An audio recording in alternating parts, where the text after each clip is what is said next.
Hello, gorgeous. Today I want to do a fun video, and that is on the topic of why I dress up almost daily. And if you've seen any of my other videos, you have heard me talk about most of my life. I was definitely in my doing more of my riverbed phase, accessing more of the masculine. I was a tomboy as a child.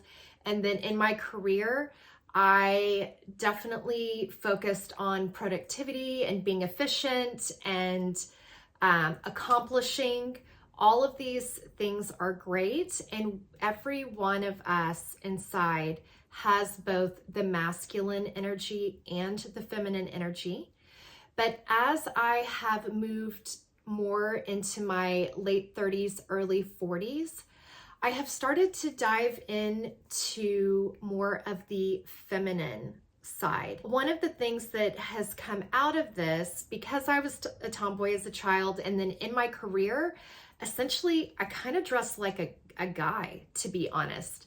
I wore pantsuits, very straight, really just, to be honest, wanting to blend in. I think, like now looking back, so now why am I starting to dress almost daily? And I say almost because while I do want to start wearing dresses and things, which I never did, I always wore pants. It's kind of fun. I'm having a lot of fun now wearing dresses. And it's really this idea about every day giving myself my best. And when I give myself my best, I'm also giving my family my best. I don't know about you, but I had this idea, and I don't know where I got it from. Maybe it's the way I grew up. But I had this idea of, if I'm home, I'm going to be casual. I'm going to be in sweats. I'm going to be in, sweatshirts, just kind of, I don't know, just dressing really, really down. But when I go to work or I go out in public, then that's when I need to present my best. That's when I wear my best clothes. And what ended up happening with this, I ended up wearing 20% of my wardrobe most of the time when I went out, versus now I'm using 80% and wearing 80% of my wardrobe during the week while I'm at home and also while I go out. So here's something to think about. And I heard someone say this.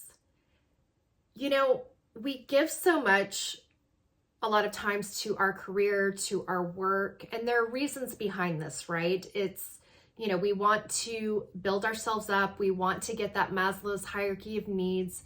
We want to make sure we're not in survival mode, right? So we want to bring our best to other people. But one thing that I found was, and I asked myself, but why am I only giving my best to other people? Why am I not giving my best to myself? Why is it when it comes to myself and I have the opportunity just to, do the least amount, why am I doing that? Because at the end of the day, jobs change. People change. Yes, you can enjoy your coworkers and the people that you work with, and I loved that. But realizing that, then there are going to be times where you move on. And so I'm investing in giving my best to people who are not always going to be there.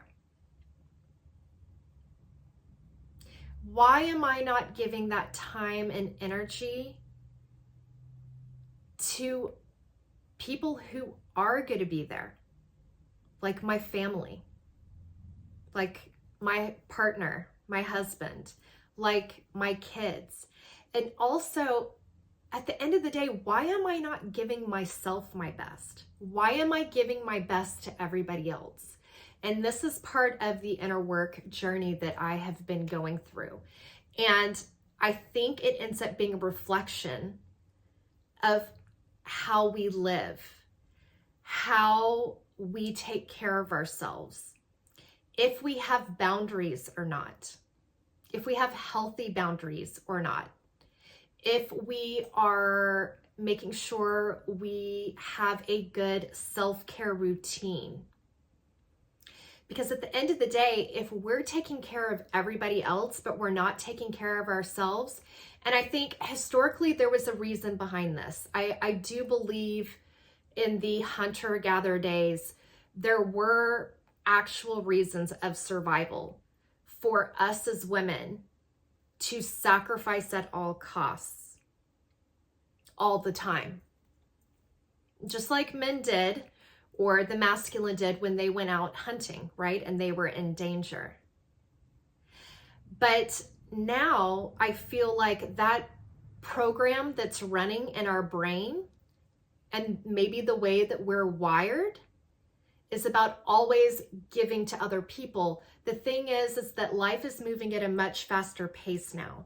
We're getting a lot more inputs into our day than people received or went through and experienced back in the hunter-gatherer days. Dressing up almost daily, I love saying that, because on Sundays I do love wearing leggings and a good fun sweatshirt, whether it's a fun color. There's a fun orange color that I absolutely love. I've had that sweatshirt I think for 6 years now. Every time I put it on, it gives me a smile.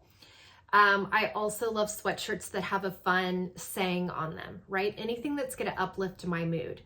So, and you know, I love wearing my yoga pants or workout outfit when I'm doing that in the morning. But previously, I would wear my yoga pants all day long, or I would change into a masculine pantsuit or outfit. But now I'm starting to play around with and dressing up more.